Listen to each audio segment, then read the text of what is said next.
as we go on. You will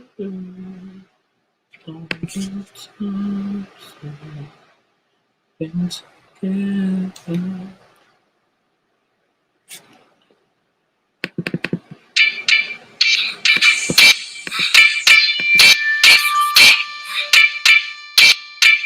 Damn.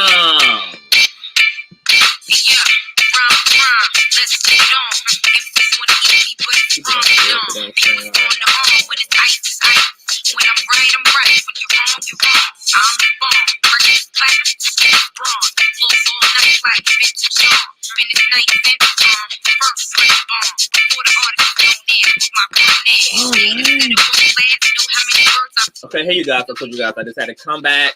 What's going on, Lauren? Much better, I know, but I hate the webcam. Like, I hate StreamYard camera. I absolutely hate it. Like, I just hate it. You see how pale I look? Like, I hate it. I hate it. I just hate it. So we're back. You guys already know what the title of this video is. You already know what we're here to talk about, okay? Also, this is a StreamYard setup, so I'm going to be putting the stream link in the comment section as well. So in case you guys just want to join in, okay, and come and give your 2 cents on this topic, you are more than welcome. Wiley, if you enter into the stream, boo, let me know. I would love to bring you on as well. Hey, this beach is better. What's going on? Thank you, baby. Just be real. Hi. What's going on, everyone? Miss Missy XOXO. Okay. We just did the gentleman's panel. You guys know that we do that every Thursday at 7:45 Eastern Standard Time. We had it on Rebel Sun's platform, so you guys go over there and check that out when you get a chance to. Had a really great conversation about colorism, anti-blackness, the role that religion plays. We went through a plethora of different subjects, so it was amazing. Thank you, Missy. Catch me at the hot spot. Look, nobody makes female rap music like our good old 90s and early 2000 rappers, Foxy and Kim. Okay, I'm still playing their stuff, still playing it. What's going on, Stephen Braxton? Are you related to the Tamar Braxton? Are you related to the Braxtons, Mr. Stephen? Okay, you know your family they've been making them headlines, Mr. Stephen. You guys already know what's going on. Apparently, Cardi B, you know, our Latino Black mixed race rapper, is not feeling encouraged by her WAP as it relates to her marriage to Offset, and apparently she's filed for divorce. Now, this probably has not come as a surprise to a lot of individuals because we know that they've been experiencing marital problems and relationship issues pretty much since the inception of their relationship. Cardi B has caught a few charges and a few cases as it relates to trying to get a few sideline holes up off her man, okay? She's fought for this man, been mad at this man, left this man, got back with this man. He's a repeat offender, as many chronic cheaters are. They're chronic in their infidelity, okay? Hey, what's going on, She Royal? Look, She Royal, if you want to come in, She Royal, you guys go over there and support my girl. She's a content creator. She gives you all the latest tea. I still need more details, to be honest, as well. She Royal, if you want to come in to the stream, I'm going to put the link in the comment section. Boo, I would love for you to come on and give it to the girls, okay? Use the stream from now on because it works better. I know, but I love my OBS, okay? I just do. So, it's still unclear as to exactly what motivated the filing of divorce by Cardi. There's rumors swirling that Offset has allegedly gotten another woman pregnant. Now, I'm leaning more towards that being possibly true because I can't imagine what would cause Cardi B to file for divorce. I'm thinking it's probably either connected to the fact that he stuck his dick in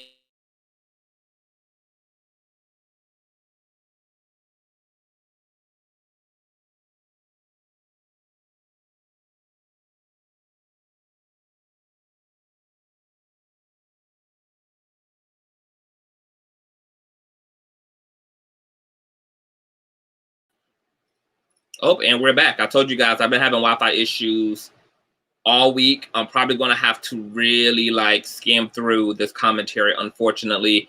If it gets janky and gets weird, I'm just going to put it in one of my hot topics and discuss it. I know, baby daddy, this hair is blessing me. Thank you, Marty. I've been in a red, jean gray, phoenixy kind of a mood. I live for red hair. I've always wanted to be a redhead, so yeah, I've been getting my life off of the redhead shenanigans as well. So I'm curious as well. Now, apparently, okay, allegedly, it's also being rumored that bloggers are on payola and they're being paid to pretty much give some positive PR or to direct the narrative in a different direction by Cardi B.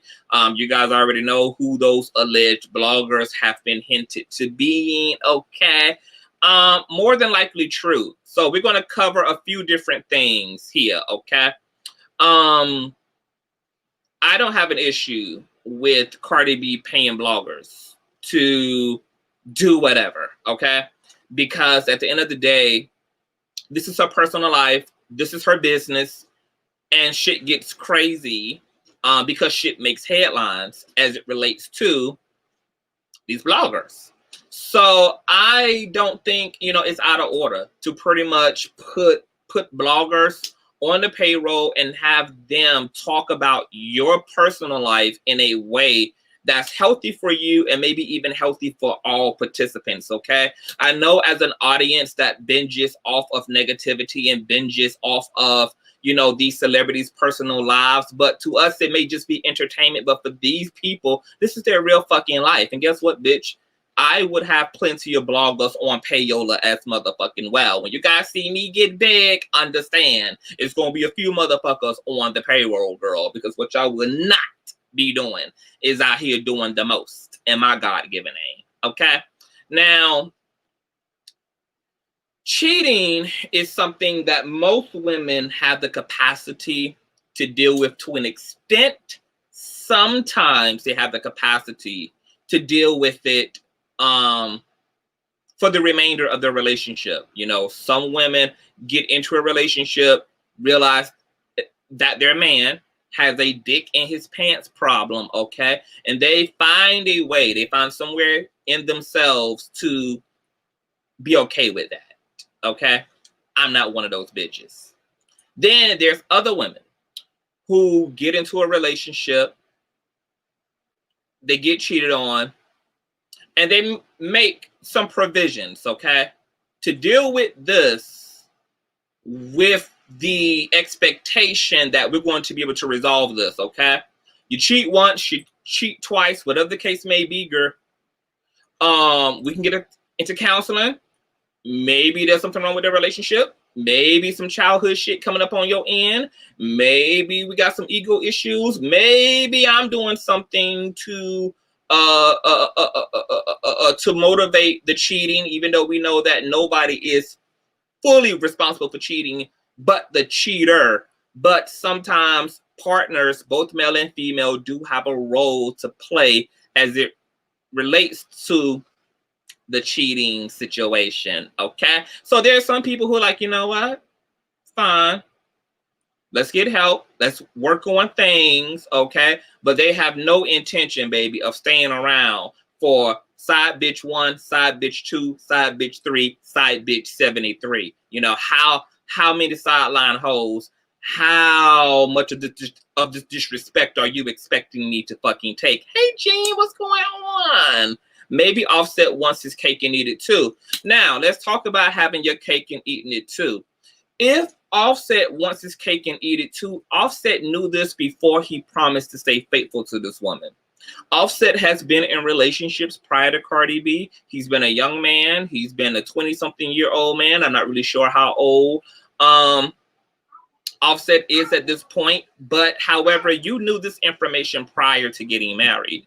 And if you knew you wanted your cake and eat it too, you should have been honest with this woman, as all men who know that they like to dip their dicks in the lady pool every now and again, in the sideline hole pool every now and again, and you have that discussion before you make a bitch a promise to be her one and only for the rest of her life, okay? Because there's some real consequences in play that both men and women need to understand before they sign up for an open relationship. Because when we talk about cheating, we're not just talking about a covenant, okay? And we're not just talking about love and feeling emotionally safe with somebody. There's physical ramifications to being a fucking cheater, okay? You get your ass out here and you sleeping with different fucking people, you risk bringing something home to me, something that I can't get rid of, okay? So if you know you are somebody who likes to be promiscuous, you like to every now and again have sex, you know, with various people or whatever the case may be, that's something that you need to make your partners well aware of, okay? Because they need to understand what they're signing up for, not only mentally and emotionally, but also what the fuck they're signing up for sexually. They need to understand the risk they're taking so that in case they get left for somebody else, in the circumstance of contracting a STD or a STI, that they get to only hold themselves 100% responsible because you signed up for this behavior, okay? And you knew what the possibilities were as it relates to me sleeping around. So if Offset wanted his cake and eat it too, that's something that he should have presented to the women. I mean, to the woman of his life. Now, oftentimes niggas don't, because niggas is weak, okay? And niggas are liars, okay? And niggas want to sell females a dream instead of telling them the reality, which is very, very, very fucking selfish. Very selfish. See, I don't have a problem with open relationships or polygamy or polyamory or whatever the case may be. There just needs to be an open line of communication in terms of, is that what we're doing, okay? Because I wouldn't even be able to put it, I wouldn't even put it past Cardi B if she was capable of even facilitating that type of a relationship. Cardi B has forgiven Offset numerous of times for threesomes and foursomes and fivesomes and fucking with this one and that one. So she seems to be a woman who actually could have contractually agreed to him having his cake and eat it too. But knowing Cardi B, she's on the jealous side too. So I can see her having the capacity to say, look, we can bring somebody into the bedroom every now and again. We can, okay? We can do a whole end together. But let me also say this to women. I don't mind you doing that. But I think that if your men's is going to expect y'all to be bringing other women into the bedroom so that they can hit the dick too, that same man need to be okay with also having a threesome with you with another man, okay? So that you're going to have double your trouble as well. See, I believe in total equality and 50-50 in a relationship, okay? If you want to pancake me on top of another bitch, then you know what? You and this sexy nigga I met last night can double penetrate me all in one night too. We can both be having our cake and eat it too, okay? We can both go down those adventures together. But it seems like the only person half the time in the relationship who's really taking the L is the damn woman. And I don't understand that, because I would never ever sign up to just give a man only what the fuck he needs. I'm fine with giving you what you need, but we gonna give each other what we need, baby. This is not the Offset show, okay, featuring Cardi B. I am not an extra on the set of the movie also known as Your Life, bitch. We are co-equals. We are co-pilots. We are 100% responsible for each other's well-being and happiness, girl. So if you want extra pussy on the side, I'm going to need some extra dick on the side. If you want to bring a woman into the bedroom, I want to sometimes bring a nigga into the bedroom, because all supposedly is fair in love and goddamn war. Supposedly, all is fair. Okay? But the reason why you're not going to see a lot of men who are okay with that is because it comes down to patriarchy, and it comes down to the objectification of women. And a lot of men don't look at their woman as a goddess. They look at their woman as a piece of property, okay? And property don't have feelings, which is why half of you motherfucking females are not getting your emotional needs met in a relationship. Property also don't have a say-so, which is why half of you motherfucking females aren't being listened to, okay, in a relationship, okay? Everything that a man is doing to you is showing you exactly what his worldview, what his personal perception is of woman, okay? You're not human to most men, okay? And men aren't necessarily even raised up in a motherfucking society that cultivates the humanizing of women because of the issue of patriarchy, okay? And sexism, okay?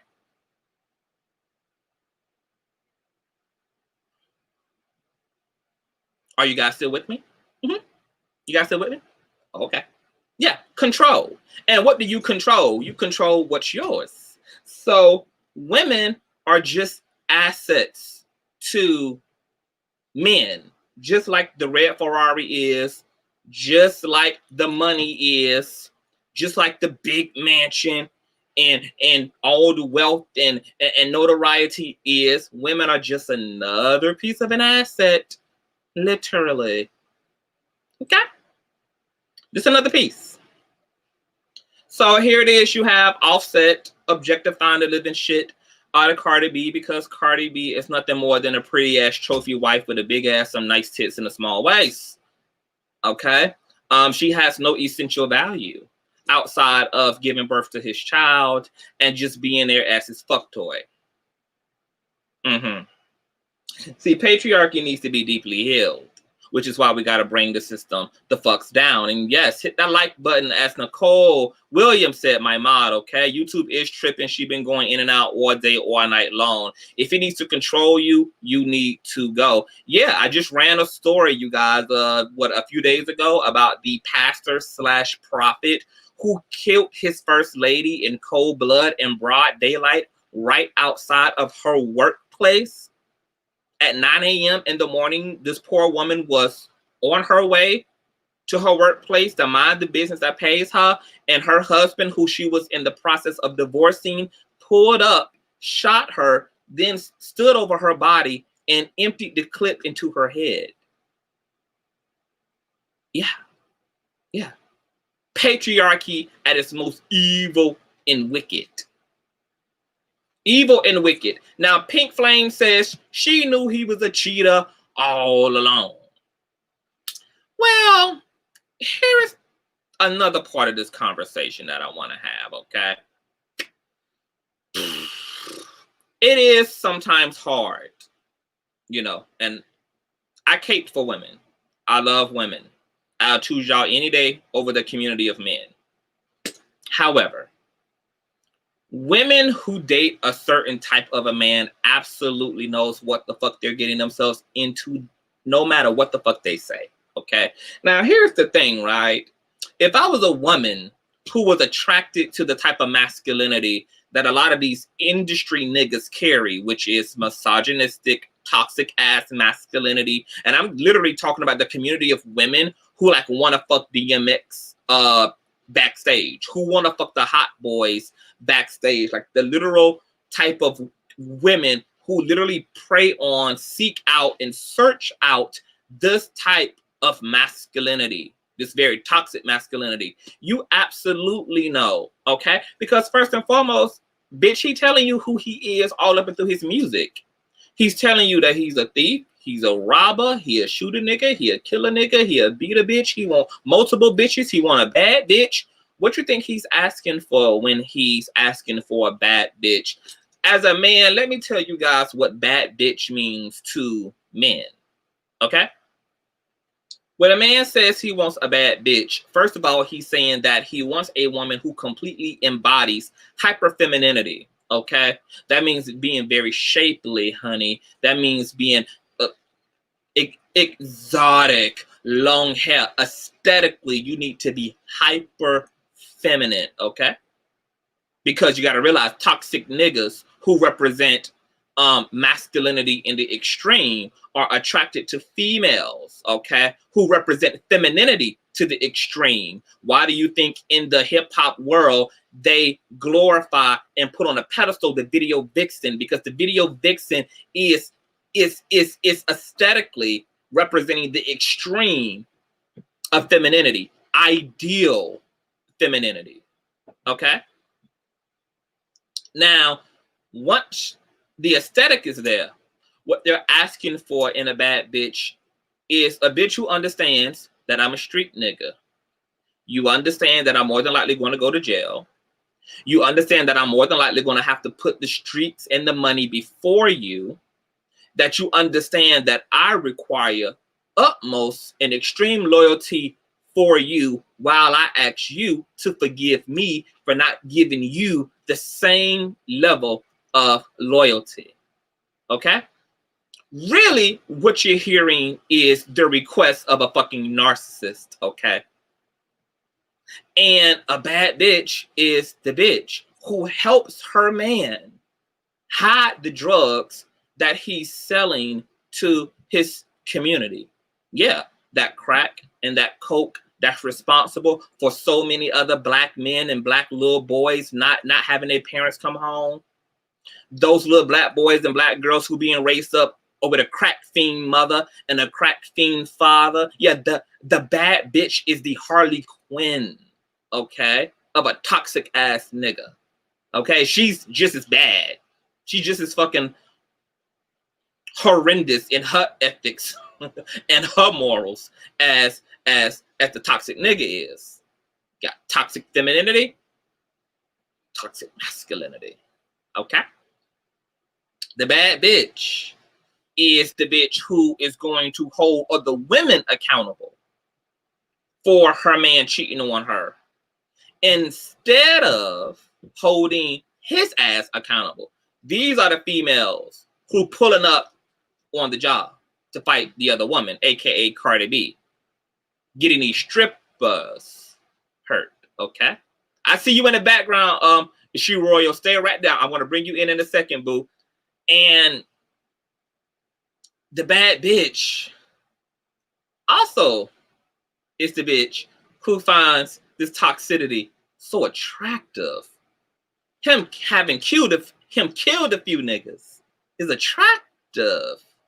Him breaking the law is attractive, okay? Such a fucking man. Hell, bad bitch is even willing to take a few walks upside her motherfucking head too, okay? Because nothing screams her love language more than a bruise and or a black eye. Oh yeah, that's a gift to a bad bitch. That's the receipt that she is cared for, because the logic of a bad bitch is you should want to hurt me if you see me with another man. You should want to hurt me, okay? If I want to go out and hang with my friends, you should want to act a fool because I'm all yours. Because see, a bad bitch guy is just as much of a narcissistic ass ego as the toxic nigga do, without his narcissism as well. You see, bad bitches and thug niggas, oh yeah, see, they have a trauma bond. That's why their relationship is so fucking dysfunctional. AKA Cardi B, AKA Offset. Oh yeah, oh yeah, God, that's what it do. So if you are a female, and I'm about to bring you in, She Royal, stay your ass right there, boo. Stay right there, girl. I see you. So you got to think about these women. Cardi B know what type of nigga Offset is. She's listened to his lyrics. She knows what type of patriarchy and masculinity that Offset aligns himself with. You know what type of a hibbity hop ass nigga that you fucking with. You know this, okay?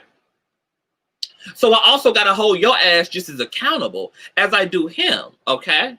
Because see, WAP told us that you thought that your pussy was equivalent to the salvation of Christ, which is also something that a bad bitch depends upon.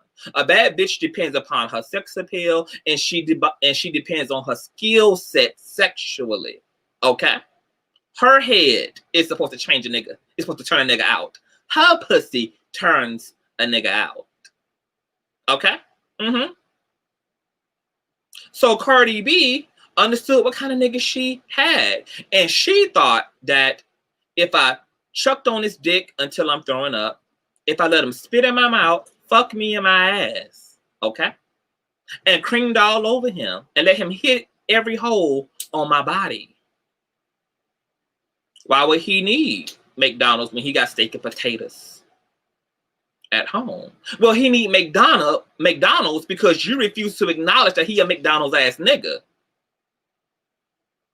See, a man appreciates steak and potatoes at home. That's what a man does.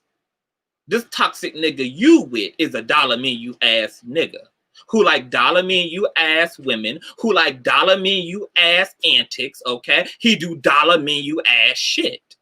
He got a dollar menu ass attitude. He got a dollar menu ass understanding. He got a dollar menu ass manhood. Yeah. Now I got a guest coming in, a whole woman. She Royal B, are you there? Good evening. Can you hear me? Good evening, Queen Harada. Greetings, everyone. Greetings, Conscious TV. I just want to say thank you for letting me on. Thank you for your support. I love you and your work. And I am excited. I'm a little bit nervous. My knees are shaking, but I'm here. I'm here. Thank you for letting me on. Please. First of all, you're welcome. And thank you. I am honored, honey, because you is doing the goddamn thing over there on She Royal B. I want you guys to check her out.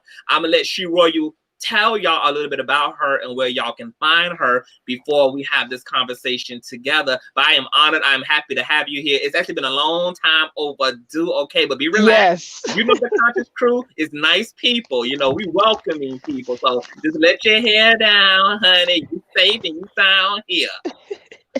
Thank you. Oh my God. I'm excited. Yes. Okay. Good evening, everyone. Greetings. Hope everyone is having a beautiful night. I am Royal B. My channel name is She_Royal B. Entertainment news, reviews, all that good stuff. And Conscious TV has been supporting me for the longest time. And again, I am grateful. I really am. I love her. Wonderful. So I'm going to leave all of She Royal's information in the description bar. So, honey, what the hell has been going on? Like, tell us what the hell is Cardi B and Offset going through? What are your thoughts? Okay, so I did do a review and give my opinions on it, but I'm glad that I could dive in with a intellect such as yourself tonight and the Conscious crew. So, of course, Cardi B, she filed for divorce, right? A lot of people are thinking that it's a publicity stunt. That's possible. A lot of people think that Offset is cheating again. Very well possible, given his past behaviors, right? Yes. The first thing I thought, okay, he's cheating, she's tired. The second thing that I thought, it was due to financial reasons, because the talk in the entertainment news streets is that Offset is going through financial troubles with his label, and not to mention child support is on his behind. So, and being that the two, they're married, right? They're legally married. Any debt that he has is automatically going to become her debt. And as far as Cardi's financial, state, there were rumors and whispers that she is in a little bit of financial trouble as well. Really? So, yeah. So I don't know how true that is. I don't listen. I don't break any stories. I just report what's out there and give my opinion. Okay. So even if she is, think about it. If she's in a financial crunch, right? And then here comes Offset with his financial baggage and his just vile behavior, you know what I mean? Not respecting the sanctity of marriage. Listen, my grandfather used to say a long time ago, marriage is for grown-ups. Okay. Yeah. And I wholeheartedly believe that. I think, just my opinion, that Offset proposed to Cardi so he wouldn't lose her. A lot of men do that. Like, a lot of men they don't really want to get married. They don't want to be monogamous. That's not promoted in society for men, black men especially, to be monogamous. That's corny, quote unquote. That's whack. That's lame, right? So I think she got tired of his cheating when they were dating. And, he popped up on stage and shoved a ring and some flowers in her face. I think it was a desperate attempt for him to keep her. Not that he doesn't love her and she doesn't love him, but everybody's definition of love is different. Like, people think dysfunction is love. No, it's not. You know what I mean? If you have an agreement, you made an agreement that you are going to be monogamous and be faithful to this one person. If you know you can't do it, then don't do it. But they don't want to run the risk of losing their significant other. So it's like, all right, let me just give her a ring so she'll shut up and it'll look good. And then here we are, present day, all this calamity is taking place. Yeah. Right.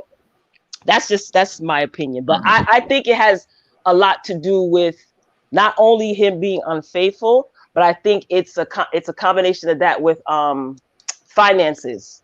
I think Cardi B can't afford to take any, a financial hit with his stuff that he got going on. And as far as a baby, I saw those rumors swirling around. It's possible. It's not far-fetched considering that he's cheating all the time, right? Yeah, so, right. So because as you were talking, I was starting to think, do you also believe that one of the things that might have motivated him to marry her is because of her status at that time? Like, do you think it was a way for him to avoid looking like someone who was dating her for clout? And he thought in his mind, if I go ahead and marry her, that's too real of a commitment. That's too powerful of a move for it to be seen as superficial. Absolutely. Yes. It makes him come across as he's this upstanding guy. Look at me. I made an honest woman out of her, Yeah. Mm-hmm.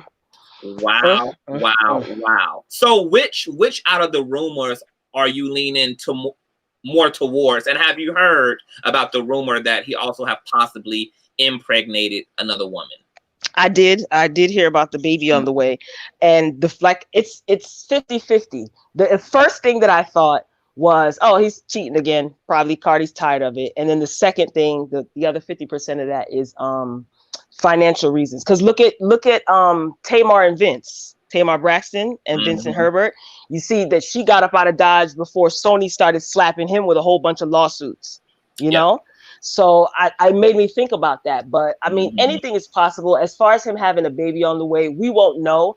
What I do find interesting is, right, I was doing my homework and preparing my materials for another video, and I'm just keeping up to date with this. And I see that there's so many media outlets. I was just reading something on Variety, I think it was, that said one of Cardi's friends is saying that no, Offset doesn't have a baby on the way. There's several YouTubers.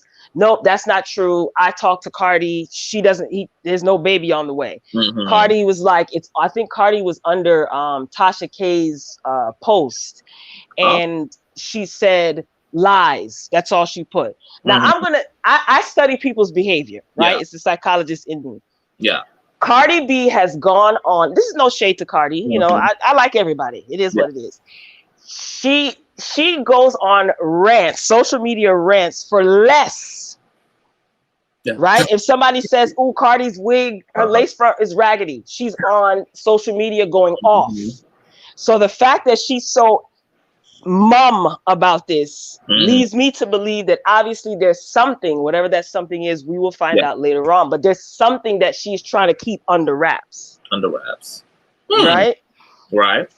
Yeah, so I don't know. I mean, I know it's probably difficult for her to be going through this if it's true, if it's not a publicity stunt, because she does have a feature with a Brazilian artist. It's coming out Friday.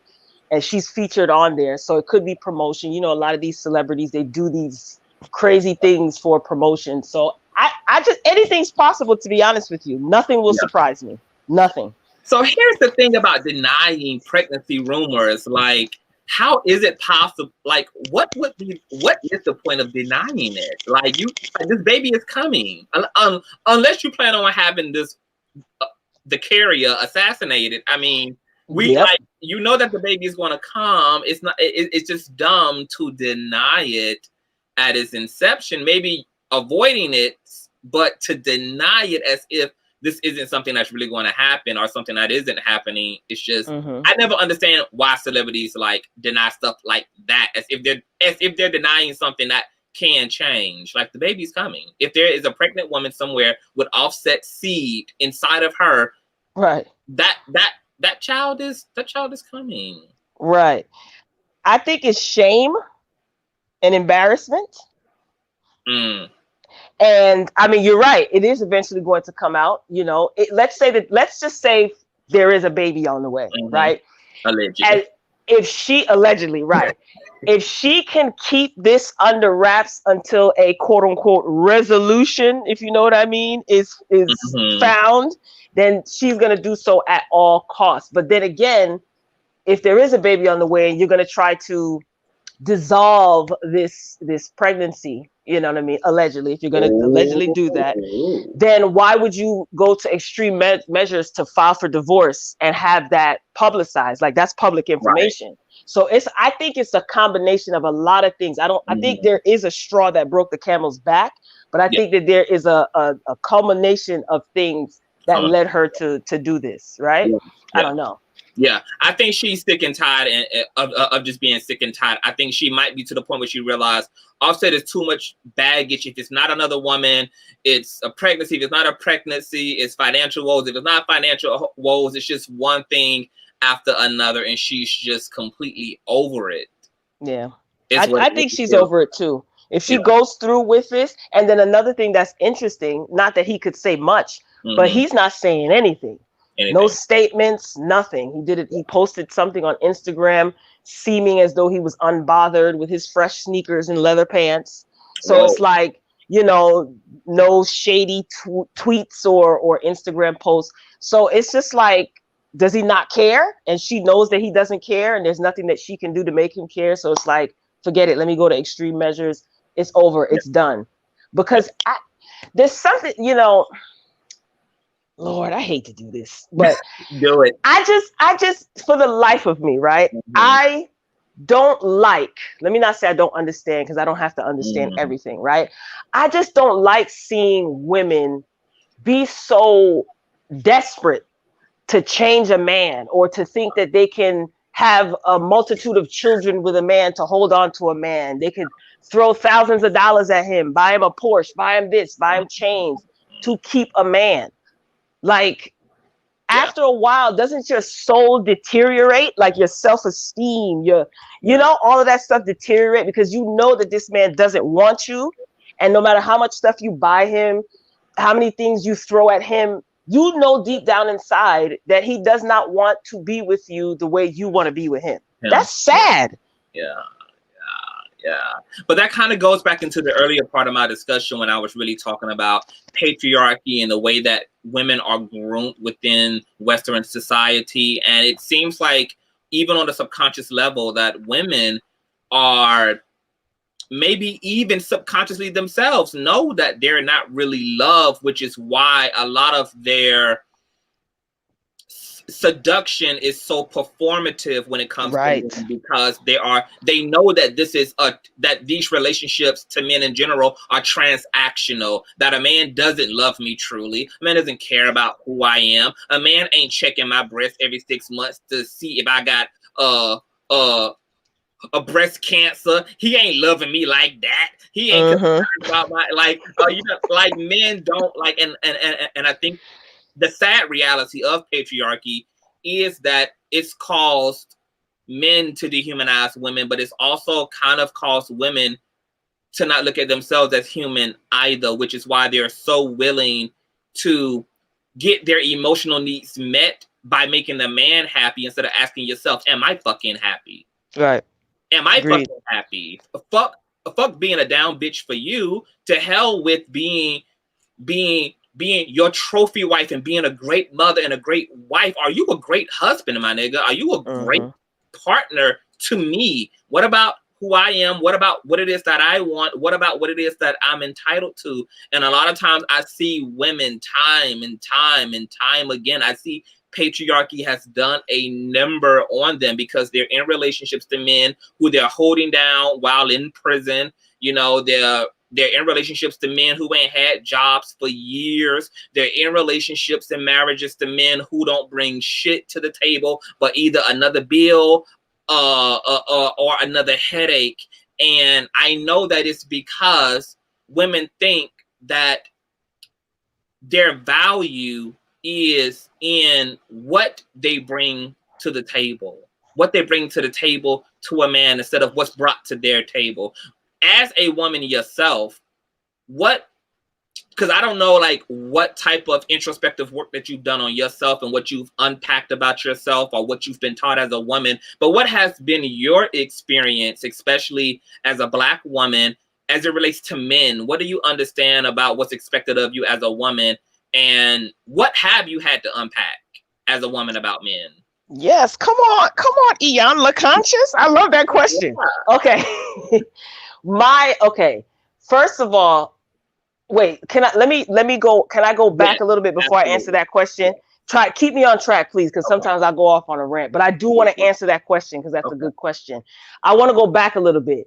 And Niecy Nash, the actress, comedian Niecy Nash, she did a interview with Madame Noir months ago. And I was reading this interview and she talked, because she was going through a divorce from her last husband. And she was talking about when she grew up, all the women in her family, her mother, her aunts, and her grandmother reinforced in her, you are nothing without a man. This is what she learned growing up. This is what they blatantly told her. They also told her that no matter how bad it gets, you keep that man. Even if the man is being physically abusive to you, you stay in that marriage. And I said to myself, well, I'll be darned. I wonder how many other people, other women, Black women in particular, grew up hearing this. And think about it. You grow up with your grandmother, your mother, your aunts. Those are the people closest to you. Those are the first relationships that you really build, right? So you're going to take their word as Bible. So imagine all of the emotional trauma that she could have avoided had that message been given to her completely different. So her work to her, she basically she was classically conditioned to believe, right, that your worth is tied up in a man. If you ain't got no man, you ain't worth nothing. That is dangerous. And we see when people get to be adults, when these little girls grow up to be adults, it plays out in how they choose men, what they tolerate, what they are desperate for, the lengths that they will go to stay in traumatic, dysfunctional relationships. And it all started because that seed was planted in them from the time that they were young. And this is what her grandmother, mother, aunts, this is what they learned from their people. And you can go back further and further. As far as my upbringing, I grew up in a household where I saw everybody, we all lived together. We from the islands, we Caribbean. So from the bottom to the top, it was family, family, family, mother, uncles, brother, grandparents. I saw my grandparents, my mother wasn't married. I saw my grandparents remain married until my grandfather passed away several years ago. So the men in my family were, how do you say it? There was no, I'm better than, this is the way it goes. It was like the women respected the men as the men of the house and vice versa.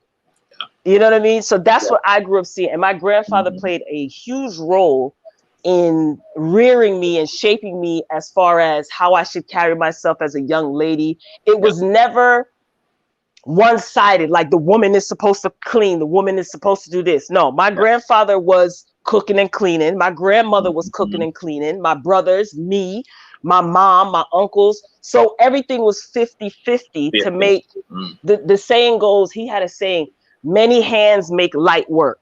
So everybody that's in here is pitching in.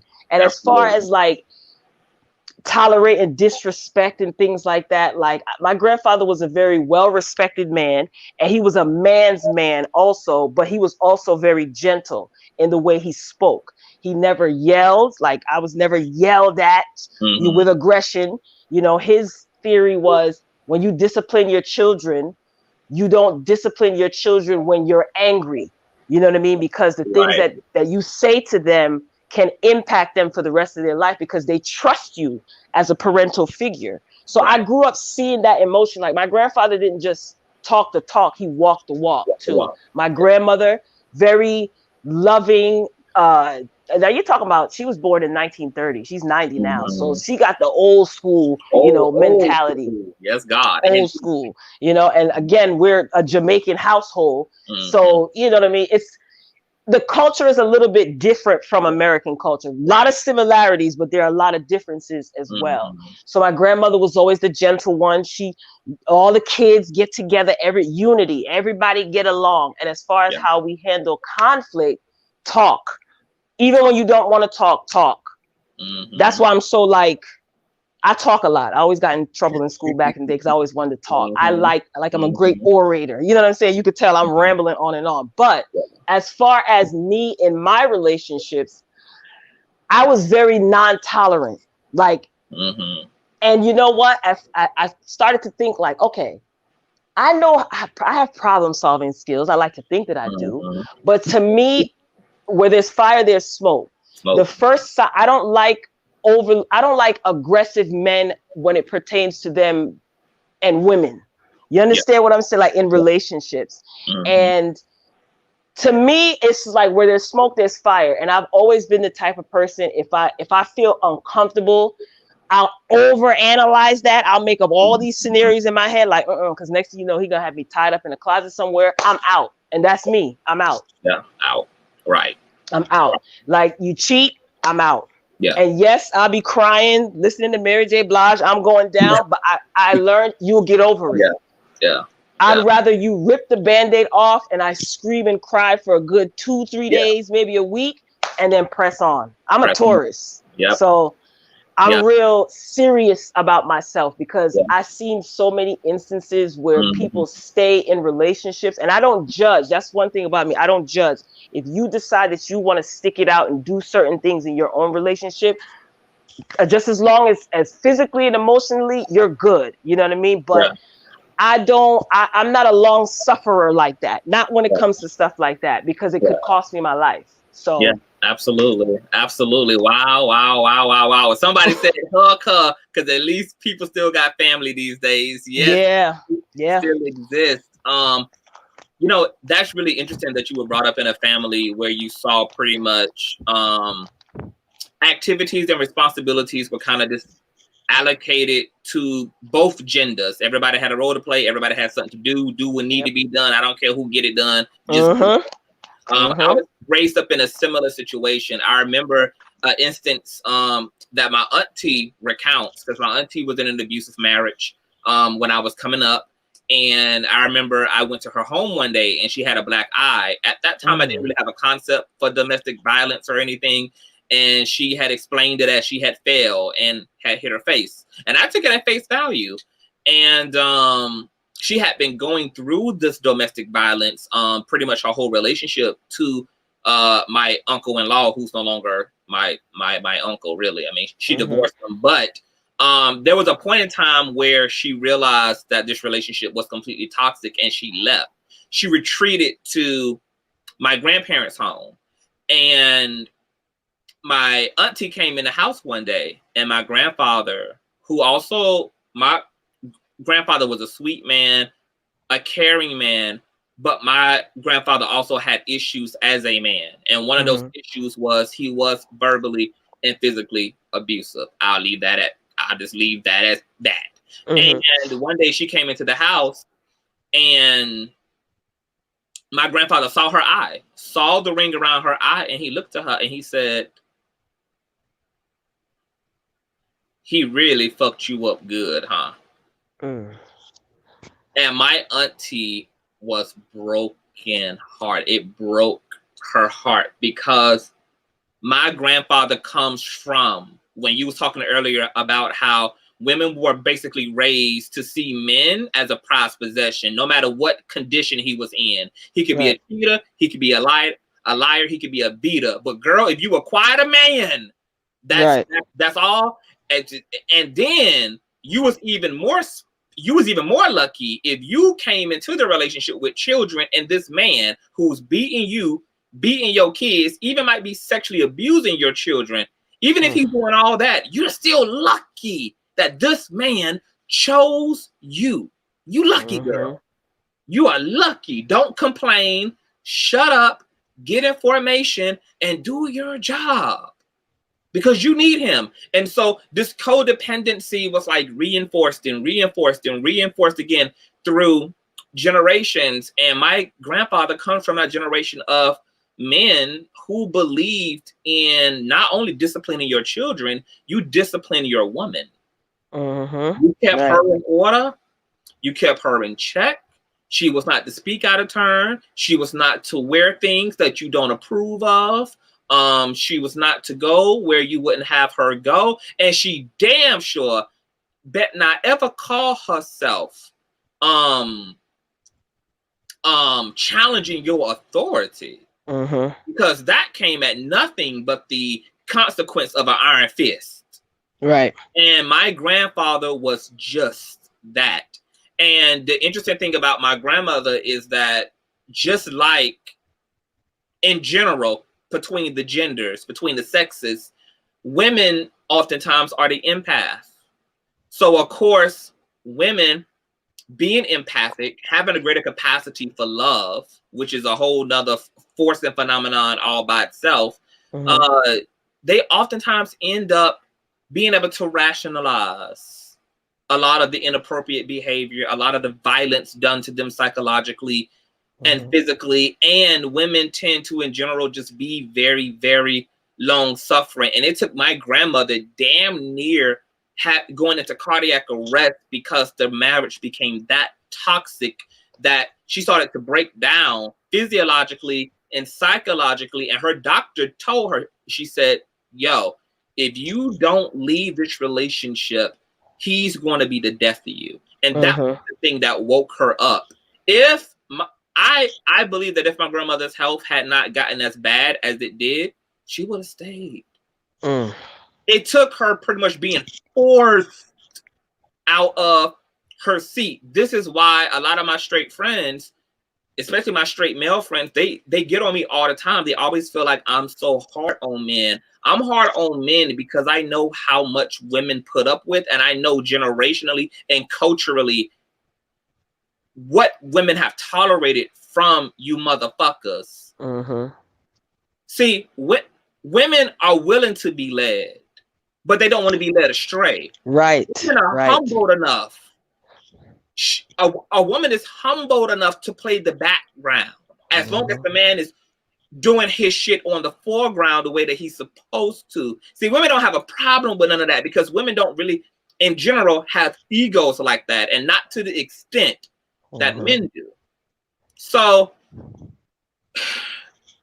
someone said earlier in the comment section that the Black community should kind of back off of intimate relationships and really work on some self-healing first and foremost. Do you feel that that's a great diagnosis and great starting place? Yes. Yes.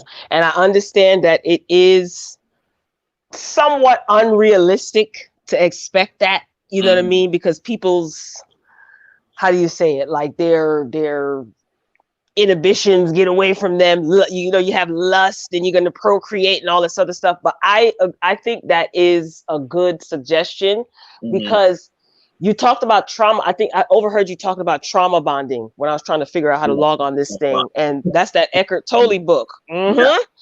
So trauma bonding, a lot of people don't even understand what it is. They don't even care. But I think that if everybody does the work, as Iyanla would say, individually, like, and this work is not something that could take like, 6 to 8 months. This could take years.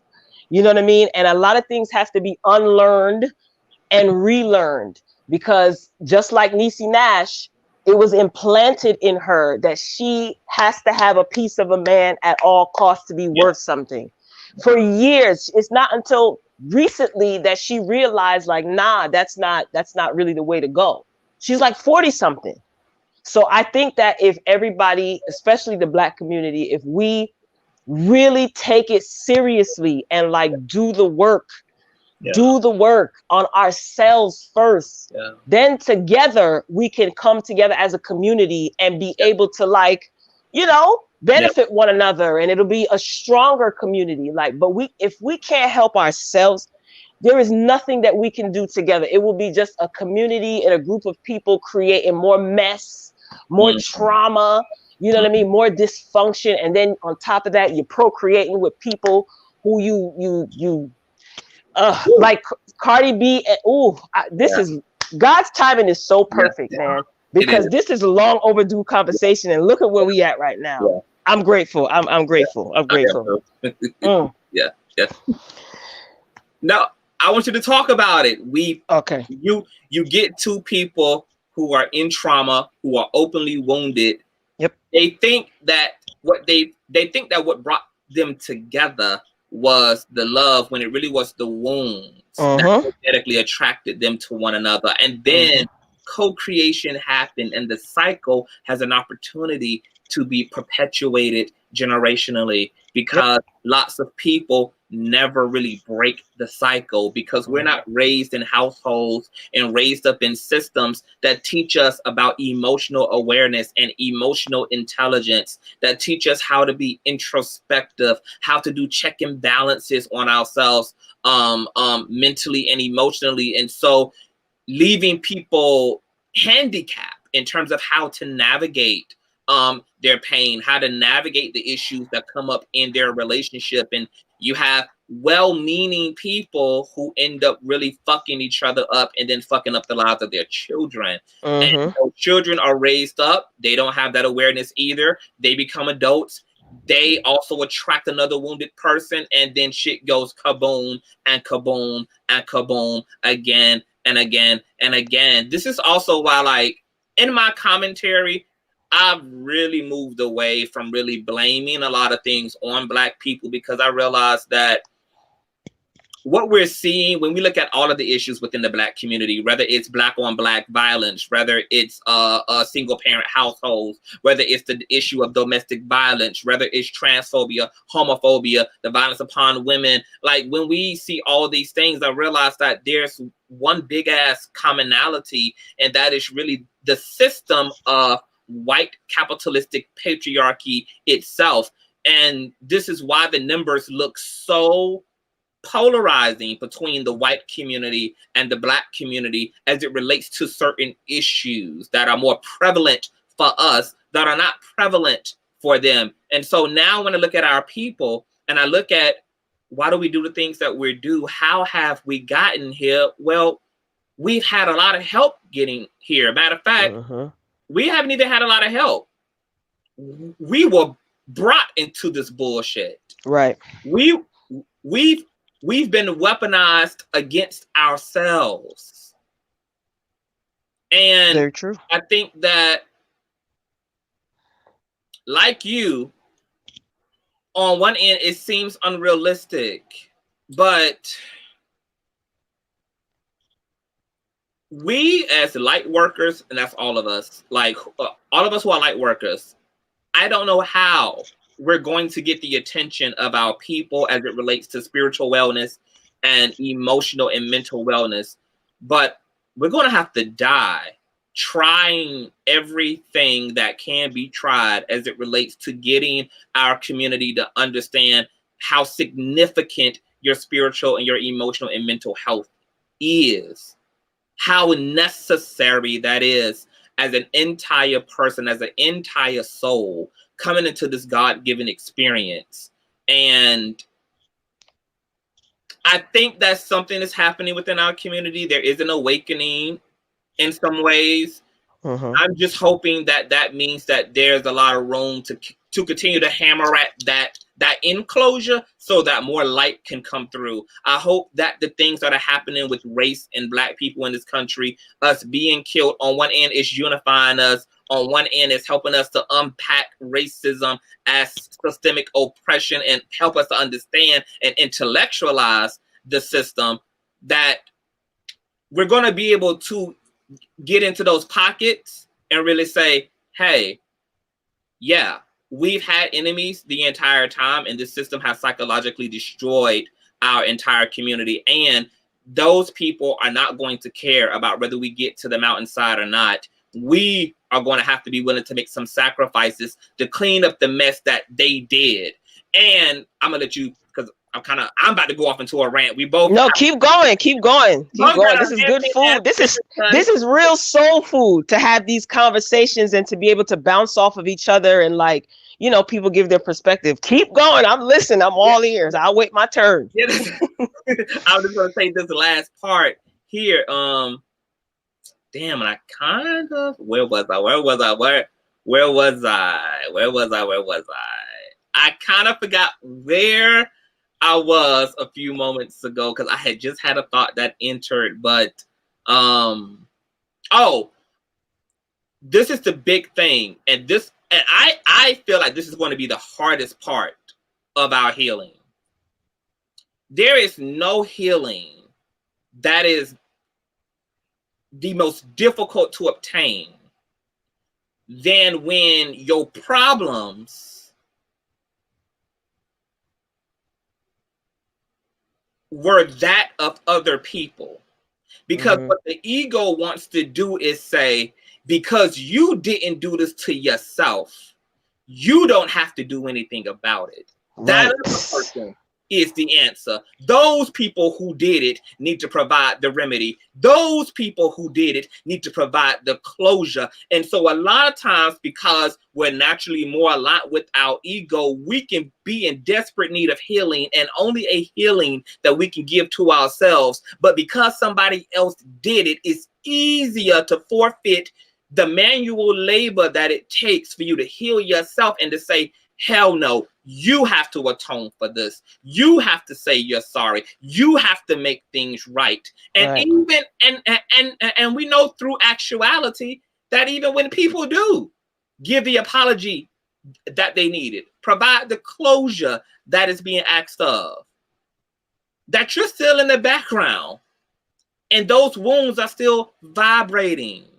That apology was good, but you still left with the part you play in healing yourself. And I'm afraid that because as we become aware of the system of white supremacy, that we're going to be 100% so focused on white people needing to fix the Black community, when your enemy is never going to do that. And we are going to have to be 100% responsible for the shit done to us, because nobody is going to be able to guarantee salvation and a way out of this shit but ourselves. I know people who is still mad at people who did shit decades ago to them. Them people done came and died. Those people done been married, done been rich, done went on with their life, and they're still here, wounded up, waiting on somebody else to answer for the shit that happens to me. And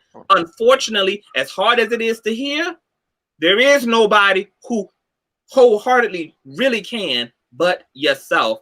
What do you think to that? Ooh, you are preaching this evening, sir. Okay. You know what? Unfortunately, there are some people who get more attention being victims. Now, I'm not saying that this system of oppression is fake. Oh, it's all fake. You know, we as Black people in this country, most of us know, you know, what the objective is. It's divide and conquer. You know, racism, I was just having this conversation the other day. When you ask most people, what is racism? They'll tell you, you know, someone not liking someone because of the color of their skin.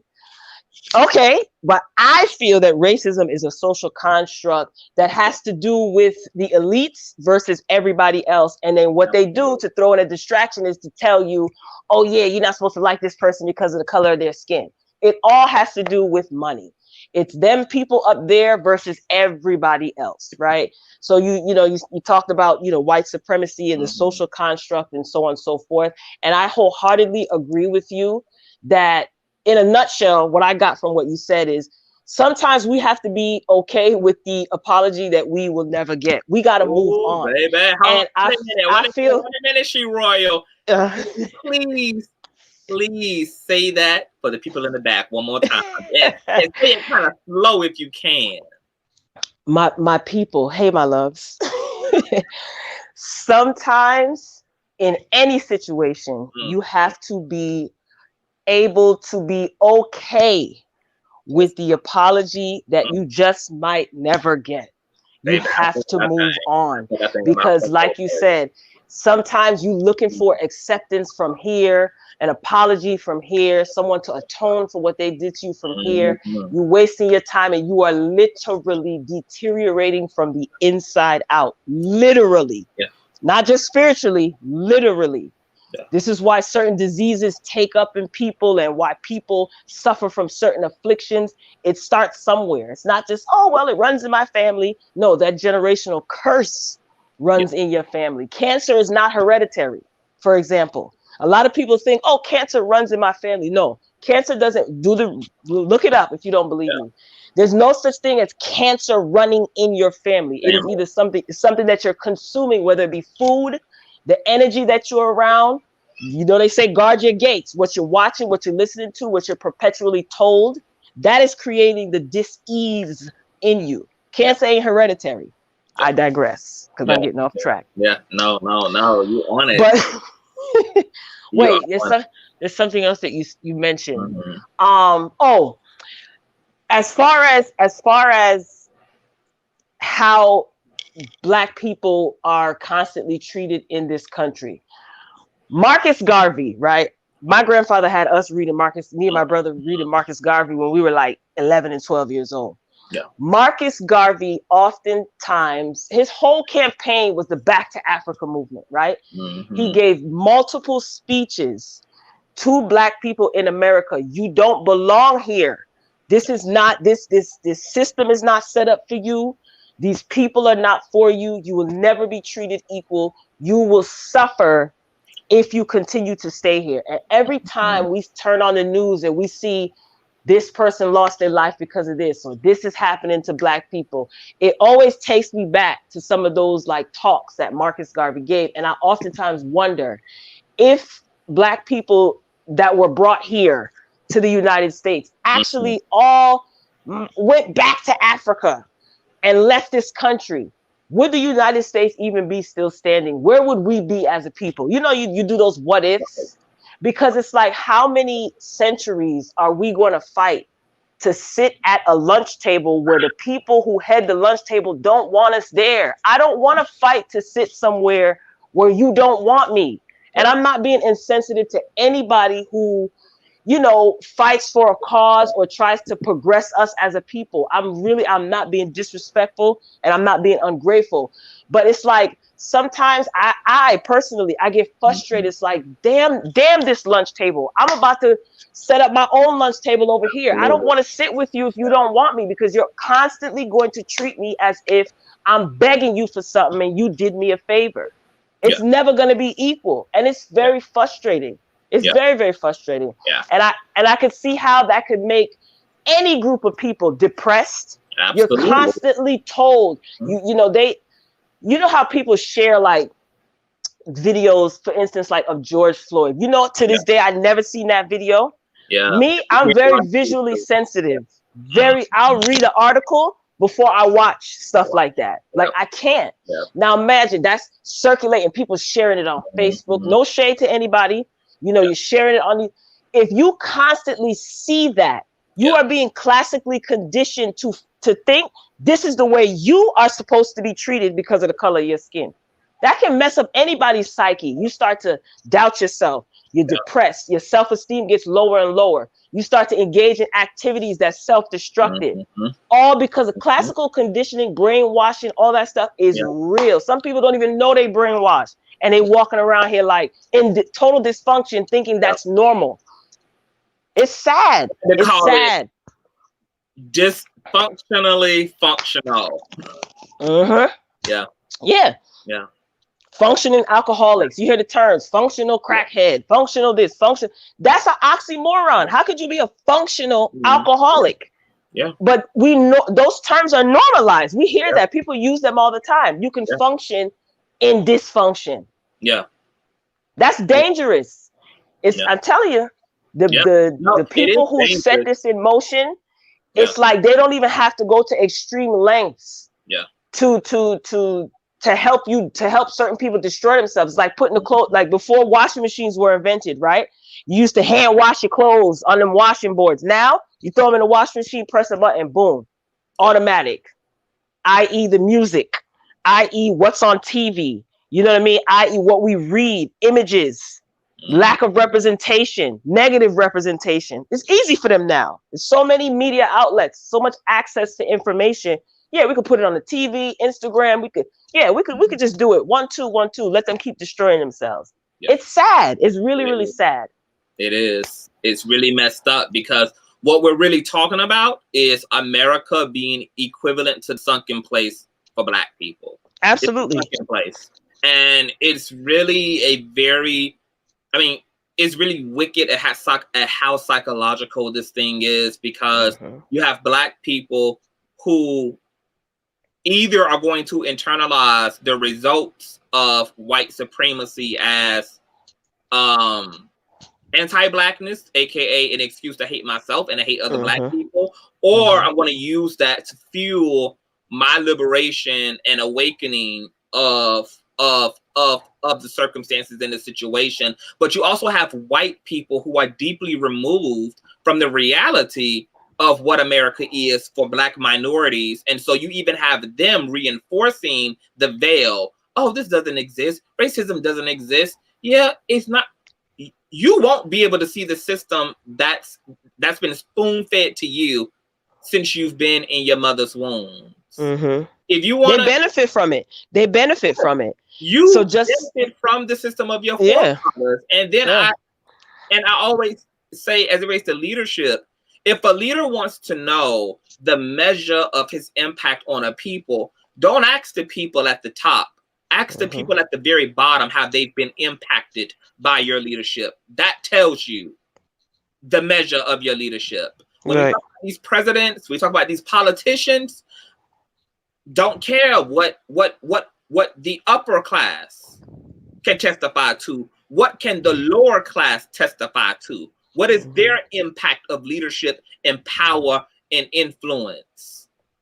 Because these are always the communities that continue to be underserved. Now, I'm going to be honest, Royal B, I'm a little split down the middle. Because on one end, I want to tell my people, it's time to start figuring out an exit plan off this motherfucking continent.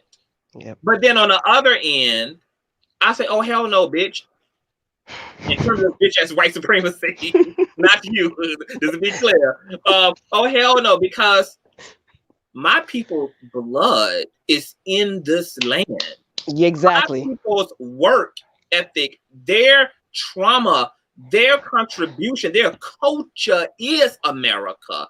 We gave America its culture, its agriculture, its musical culture. We've given America its soil. So on one end, this reminds me of a really fucked up, toxic ass marriage that you've been invested in for 20, 30, 40 fucking years, but your husband is trash. And on one end, you want to leave because that's the self-respecting thing to do. But on the other end, you done put too much motherfucking work and then came too goddamn far and then given too much of your damn self. You know what that reminds me of? Beyonce's song, Ring the Alarm. She said it, didn't she? She said it. I mean, damn. I be what Beyonce? Damn. I'll be damned if I see another chick on your arm. Okay. So, do you feel like there's a choice? Like, do you feel like it's like we stay or we go, or how do you reconcile that? How do you reconcile it? I agree with you about being split down the middle, because it's like, where else do we go as a people? Well, do you mean individual? Well, you're saying you're split down the middle, but do you mean when you say it's time for an exit plan, right? Yeah. Would you be more inclined for it to be a group of us, or you're just speaking solely like for what you would want to do yourself? I speak to our Black community that group. we need to need to haul ass. We need to might start strategizing towards getting the hell on across the water, because right this ain't now. That you know, a lot of people feel the same way. I do. I agree. I have oftentimes said that I really wish that I could live elsewhere. I have a couple of other places outside of this country. Hopefully, God willing, that'll happen. But I would like to see, just like you, us collectively move elsewhere. But you know what? I hate to be negative, but it's not negative. I'm being realistic. We can't, some of us as a group, we can't even decide on or come to a consensus of what is black. You get what I'm trying to say? Like, I know I don't open up a whole nother like, it's a tug of war and a fight and a huge debate as, oh, is she black? No, she not. He black? No, she not. I don't subscribe to the one drop rule. Well, I do. He black. So it's kind of like, this goes back to someone you said who made a comment, I guess, in the chat, that said that the individual work has to be done, because we will be detrimental if we carry out these same attitudes, these same thoughts, all this trauma, and move elsewhere. I don't think it'll fix the problem, because we still got the same ailments. We just got it in a different continent. You know what I mean? But I'm not against what you're saying, though. I really wish that. I'm going to ask you this too, because I have a friend who is in need of a lot of healing, and he lives at home with his family, his 4 siblings and his mother, and he is being re-wounded in the environment he's trying to heal in. And that's kind of how I see our people. Like, we're trying to self-liberate and self-heal, but we're in the same toxic space that we're trying to resolve. And it almost seems counterproductive, even though we don't have a choice but to attempt at some level of healing, because as of right now, we can't go nowhere but where we are. Yeah. And I also agree with you too about, we shouldn't have to go nowhere. Like you said, you know what I mean? This is our country. And I always find everybody, some people may not find this funny, but when some people, like when white people, for instance, say, go back to your country, I be want to say, Trick, I am in my country. Like, you don't even know your history. Are you serious? Right. Like, what you talking about? You know who built the George Washington Bridge? Sis? Like, get out of here. Like, that doesn't even offend me. But anyway, but no, but the structure though, like the structure of this country definitely is not meant to benefit Black people. And I don't know. Like, I honestly, that's what frustrates me sometimes, because it's like, what is the answer? And you know what we oftentimes do? Some of us, we look for the great messiah in a leader, whether it be like a Malcolm X or no, you know, I love Malcolm X now, but we often, like, look at what happened with Obama. Everybody was so excited, you know, Obama's Black president, you know, yada, yada.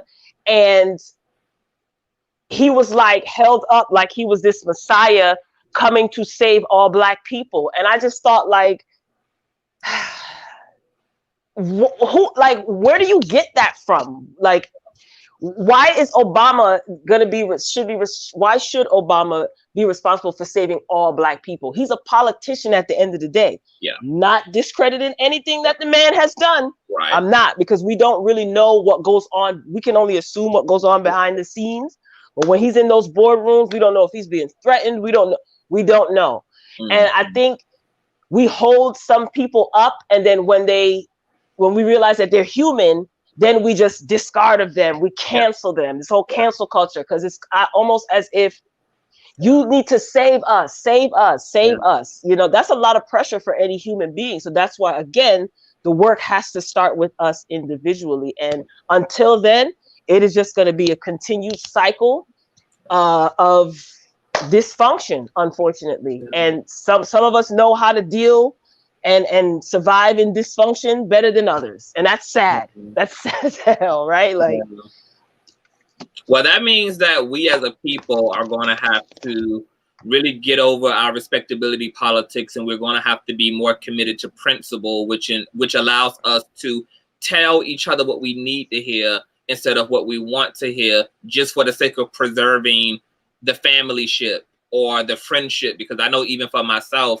there's a lot of things in my family that has gone unswept, and it remains under the rug because people don't want to piss each other off, and people don't want to ruin the superficial aesthetic of the family. And I'm like, these real ills are eating away at the family. So when certain things happen, don't act stupid. Don't act like that elephant we're not dealing with. It's not the root cause of that situation. You acting like, oh, you acting so Dixie about.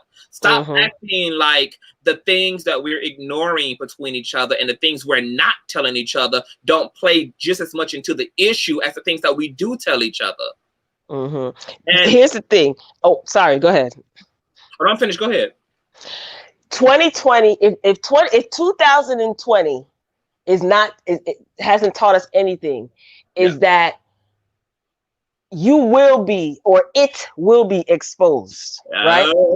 And I understand that sometimes, especially in a family structure, you know, some things get swept under the rug. I don't agree with things being swept under the rug, but I get it. Sometimes things are too painful for people to face. That's not an excuse. Yeah, it's a right, exactly. And it's not an excuse. It's just the reason that it is, right? But honey, what's done in the dark will always come to light. Cliche, right? But here's the thing. You could either take the veil off voluntarily, or that thing is going to be snatched off and you will be shamed and embarrassed. So sometimes you may have to tick a few people off. That's fine. You know what I mean? Like I said, I'm a rip the Band-Aid off kind of girl. Give it to me straight, no chaser. Yes, I may be sad, but I want the truth, because if we keep pacifying each other, that is continuing the cycle of dysfunction. I see no benefit in pacifying an adult. Children is a different story to some degree. Even them, you have to kind of like ease the veil off of them as they get more mature and older, right? And it's just the way that you do it. I don't see any benefit in pacifying an adult. I don't. And I think that communication is important. Some people don't know how to communicate. They don't know how to articulate themselves. You know, I'm a Jersey girl. So my peoples know, like, don't listen to how I'm talking, because I talk rough. I'm very intense. Just listen to the message. They're used to me. But someone like you, for instance, Conscious, we don't know each other personally. So I kind of have to be gentle and take my time until you get used to my personality. Then I'm giving it to you like, I may be loud and yelling, but I'm not yelling at you. You know what I mean? So you just got to find a way to communicate. And I'm a firm believer in not embarrassing people. So, you know, even if you have to pull Auntie so-and-so to the side and have a conversation with her, Auntie so-and-so may be mad, but you know what? Auntie so-and-so will get over it. We can't keep pacifying each other, man. That's like handing you a crack pipe and watching you sit there smoke crack and be like rubbing your back while you're doing it, while you're killing yourself. You know, like, no, it's not beneficial. And you touched on it so beautifully. And I wanted to understand that those things that get swept under that rug, even if they don't come back to bite you, they're going to come back for your children. They're going to come back for your nieces. They're going to come back for your nephews. They're going to come back in the next generation. Yeah, what's in the dark, what's left undone is going to finish itself. And you get to either be the hero and the victor when it does, or you get to be the victim. So I am just like you. I am not a Band-Aid girl. Give it to me straight, no chaser, baby. You know, I'm the kind of person, I like it all at once. Let's just get it done. Like, you know, tiptoeing through nothing. Let's just decide on a matter, what's going on, and then let's just commit what we need to so that we can move on, whatever that is. And this is something that our Black community needs to really do better at. We come from generations of people who, as you said, there was so much trauma, so much happened, and then we didn't even live in a society that there were resources to deal with these things. So Black people were kind of forced to silence pain and silence trauma. And those things produced hurt people who then went on to hurt other people. And that vicious cycle just carried over and over and over again. We have a lot more allocated to us. This is the time now for Black people to start breaking up some of these horrendous patterns. But I'm also going to let my people know this, because for a minute, I got a bad rep in my family too, because I was the ego buster. And it's not easy being an ego buster. We can sit, we always talk about, how much of an honor it is to be a leader, but leaders take a lot of fucking L's. Let's make no mistake about it. You're going to be looked at as the problematic one because you're willing to not take that shit that everybody else been taking, or you're willing to do it differently, corrupt the pattern amongst the collective, and you're going to be judged. People are going to think that you're better, or you're even going to be looked at as the problem starter because you're being vocal about the problems that have always fucking been. So you're going to have a cross to carry. As Christ says, pick up your goddamn cross, bitch, and carry me. And if you walk along me, you're going to have your cross. But I believe that love is not about itself, which means that love is willing to do what's in the best interest of all, even if it lose what it personally want. Would I want to be ostracized for my family? No, of course. Who does? But do I love them enough to risk telling their ass the truth because it could make a difference? It could change things for the better. It could change things for my little cousins who are coming up in this thing. Oh, yes, that to me is bigger than myself. Therefore, I can sacrifice the superficiality of those relationships if it means that there will be healthier relationships and healthier patterns and healthier dynamics that will be carried on through my lineage, and not even just family. Tell your friends the truth. Tell your community the truth. Women tell other women the truth. Men tell other men the fucking truth. Gay people tell other fucking gay people the truth. Tell each other the truth. Right. The truth. That's the only way in which any of us have a chance at freedom. Is through the truth. The truth. Yep. The truth will set you free. It's true. Set you free. Now, we done been here for an hour and a half. I know my Wi-Fi about to act like biatch in a minute. I know it's about to click off because it's been doing the most, but we done took this conversation from one place to another, which I love because I was going to do that any damn way. That's how I am. Listen, I just want to say thank you. I'm so grateful that we got the opportunity to discuss. I definitely enjoy watching your lives and your videos. I always get something out of your videos. You're a good teacher. We got to do this again. I was so nervous. I was trying to figure out how to do this on my phone. I was like, oh my gosh, I don't know if I should come on, but I want to talk to him. But I'm so glad that we definitely got to. This is like a therapy session. We got to air out some stuff, share ideas, people in the chat. This was dope, and I'm so happy. Thank you so much. I really appreciate it. Thank you so much for coming. I'm so glad you showed up in the stream. I was like, oh my God, I need to talk to her. I need to talk to her. My goodness, look, you got me. I got you. I'll email you about contact information. We can stay in touch. Right now, I am all for community across the board. So, especially when it comes to my fellow YouTube peers, I would love to bring as much exposure to a lot of you who are building your platforms. Y'all are so, so crazy about the world of media and entertainment. A lot of the content creators who don't have mainstream success are more fucking talented and worth watching than half of the people who occupy those spaces. Ain't that the truth? Who occupy those spaces. And so I want to do some more joint collaborations. If you have anything that you ever do on your platform and you think that it'll fit for CONSCIOUZTV, don't hesitate to hit me up, send me an email, send me a text or whatnot.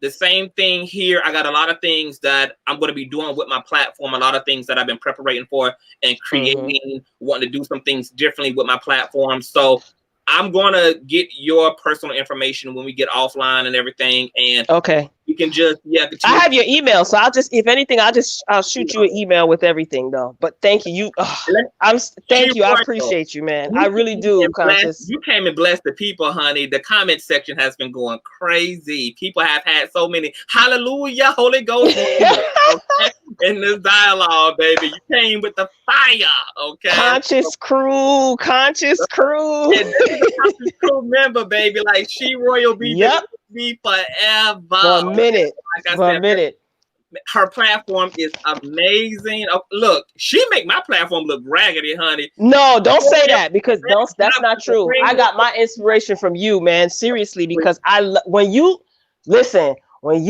that you were gonna start reading that Eckhart Tolle book, I said this is my boo for real. This is my boo for real. That book is so good. Yes. And you know, and I had put a lot of that content in. I had put a lot of that content in my Patreon. Yeah, because I was battling, because I'm like, you know, I'm aware that my platform was kind of birthed in terms of when I started really growing. It was birthed out of the celebrity stuff. And I know that my spiritual stuff can have a whole nother mood to it. It's a whole nother type of an energy. And that a lot of people, the majority of my audience don't watch me for the spiritual. They watch me for the celebrity stuff, for the hot topic stuff. But now I've kind of been finding my science and my art form when it comes to kind of blending the two and utilizing kind of both those genres. Because, you know, if that's where the people are, you know, in the media, they're looking at the TV, they're looking at the TMZ, that's fine. I'll just step up my creativity and find a way to make it useful when I do have to go and address those things. Find a way to make it humorous. We're going to laugh, but hopefully there's going to be some lesson and some gems and some wisdom there as well. So I've been kind of trying to continue to perfect my formula, and you do the very same thing on your platform as well. Yeah, so I'm a lot more kind of like, I don't know. I'm still trying to find my groove. I am growing faster than expected, but I don't even focus on the numbers anymore. Thank you again for your support. But I just do. I said, you know, screw it, whatever. You know what I mean? Yes, I have organization to it, of course, you know, and I stick to a schedule. But I'm telling you, man, your videos going back like a year ago, I always said to myself, who is this? Who is this Conscious TV? Nah, but I've gotten a lot. He don't even know who Conscious TV is. Oh my God. I have so much love for you, and I appreciate your soul food. You always give soul food, even when you're doing, you know, entertainment news. You always weave in the spiritual essence. You always take it a step deeper. You always force us to think, which I love. Critical thinking is so romantic. You know what I'm saying? And I appreciate that. I appreciate it. Definitely. Every time I watch your videos, I walk away with something, whether I'm deep in thought or something. And that to me that's good food right there. That's real good food. And I appreciate that. No, I love you so much. You have my support. I love you too. From this day forward, you guys gonna be seeing me sharing She Royal B content on the platform, so y'all get used to that. And yeah, this won't be the last time that you're gonna see us together. Yeah, like we're gonna get in the laboratory with you guys and figure some things out. So you pop my StreamYard cherry, my mobile StreamYard cherry. You're the first. Oh my God, you're my first. Look, I'm a man, so I love being the first. Okay? I love, as progressive as I am. I love being the first. So you guys be looking for She Royals B information. I'm going to have that in the description box. And once again, can you tell the people where to find you on the social media platforms? Once again, good evening, greetings, everybody. She_Royal B. That's on Instagram and also here on YouTube. The logo is different because I had to use a different picture, but just how it's written here, She_Royal B. That is my YouTube channel. Yeah, that's about it. Well, you guys heard it first. Check her channel out, you guys. If you guys love me, you guys are gonna love her. And thank you once again for joining Chi Royal. I love you so much. Email me I soon am. if you get up out of here. Okay. Love you, love you, love you. Good All right. night, everybody, and blessings to everyone. Take care. Good night, baby. So you guys heard it first, honey. She Royal, that is my boo. She Royal has been a long-term supporter. She was the salt to this pepper conversation, okay? She was the perfect contribution to this topic. Cardi B, girl, I'm wishing you well. I hope for your sake this ain't a publicity stunt. If this is a publicity stunt, you got more issues than Offset, baby, and they would seem to be personal, okay? Because your relationship should never be treated as content, and it should never be treated as entertainment, okay? You know, this is real life, and my heart goes out to Cardi. I hope that if she feels divorcing is what needs to happen, do what you got to do, young lady. We can see who's been the bigger issue here between you and Offset, okay? Offset hasn't been the most stand-up person. So you within grounds to divorce him. He done cheated. He done skeeted. He done it all. Now he broke. You ain't having it. You don't want them coming after your coin because he a few baby mamas in the background. Hey, that's your business. Do y'all remember when Yandy from Love and Hip Hop New York had spilled her tea and she had admitted that she never officialized her marriage to what's her husband name? Young DZ? DZ? Her husband, the one who had got locked up. That she never sent in the paperwork because the state was going to hold her responsible for his financial woes that exist outside of her. She didn't want the baby mamas coming after child support just in case he wasn't able to pay, blah, blah, blah, blah, blah. But you know what I will say to this? Marriage is a business, but at the same time, I'm still kind of old school. And I feel like we wouldn't have to be so strategic about the way we set up our marriage in terms of a prenup and all these negotiations if we really took time out to be with the right person and to marry and then to make the choice to marry somebody for all of the right reasons, and not just these feelings of affection toward the person, but really liking who the person is, who you're with, liking their humanity, liking their intellect, liking what they stand up for and not what they say, seeing them in action and seeing them live up, okay, to the people they claim they are, the people they say that they are. If we just take time to once again search out love in God, submit these relationships to God. You find yourself, you done met somebody, they seem nice, things are going well, still go talk to God about that thing. Ask God, hey, God, snatch the Band-Aid and the veil off this shit.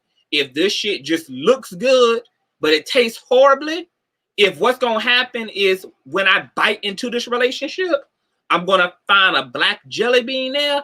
Oh, I need you to show me the truth right now. A lot of times we don't ask and pray for the truth when things feel good to us. And then the shoe ends up dropping later on. Okay. As somebody who is 34 years old, I'll be 35 in November. Yes, flawless. I woke up like this. I am in the process of asking, soon as a nigga DM me, God, is he the one? Okay. And it'll take God no time now to weed out the niggas who just want to fuck, the niggas who just after hooking up with you and engaging in some sexual salacious bullcrap, from the men who actually are observing you, they're liking who you are, they like your qualities. Okay, we know that beauty gotta play a role because you know we see each other first. It is what it is. But to just ask God to sift through. But more than that, after you ask God to tell you the truth, position yourself for the truth, because a lot of times we ask for the truth, but we already have consumer bias. Okay, and even when the truth is presented to us, because it's not the truth we want it to be, okay, we'll make an excuse for what the truth actually shows up as and still hold on to the way that we want things to be and what we want it to look like. I've met really nice guys who weren't the one for me. I've met people who have come in the clothing of kindness and gentleness, who are snaky, sneaky, okay, and scandalous as hell, okay? But you will never know that based upon the surface, okay? And God has peeled back and pulled back, and regardless of how much I like this person, or how much I was attracted to this person, or what I thought of the person, I took heed to the truth that God revealed. And I have been better now at moving the way I want things to be aside and taking the truth for what it is, okay? Because I understand that I'm not going to really get what I want, and I'm not particularly going to get what God wants from me until I'm willing to put me aside, my expectations aside, put what I want people to be aside, and deal with what God is actually revealing to me, okay? If you claim to be somebody who's after what God has for you, you've got to be willing to let go of what's in your lap, irregardless of what it means to you. If you want what God has for you, don't make an excuse for the behavior of the devil in somebody who you are attracted to. Don't make an excuse for the behavior of the devil in somebody who you want to see as a good person. Okay? Believe the truth that God reveals to you, and be spiritual enough to let the ego's perception go and to stand in the clarity of the truth. Because once again, it's that sets us free. It's true. Now, I love you all, baby. Men DCs. That's it, Nicole. See, you be watching that mess. You be, and I'm glad that you do, because men DCs, man, DC kind of cute. A little bit, boo. So I'm gonna let you guys go. I hope that this live blessed y'all, touched y'all. She Royal B. When I hang up, I'm gonna put somebody cooking something that's burning in my house up, baby. I'm gonna put her information in the description bar. I love you guys, and I will see you guys soon. I may have some content coming out. Maybe this weekend, maybe. I don't know. It's a lot going on. I got a lot of stuff I gotta do. But we may have something for Sunday, okay? I definitely gonna pull up in the Patreon tomorrow. So for those of you who haven't signed up yet, be looking. The information will be in the description box. And for those who are in my Patreon, I will see you guys tomorrow. I love you all and good night. Oh, and to those who donated, who cash at me, my phone is actually broke right now. My charger don't work. My charging port don't work. So I've been without a cell phone for the past 2 days. I'm supposed to be getting it repaired tomorrow. Okay, so I will be able to see your cash apps. Somebody said that they had cash app me tonight. Thank you so much. If you've cash app me tonight, thank you. I have received all donations. Okay, I love you all. Stay prayed up, and I will talk to you guys later. Love you.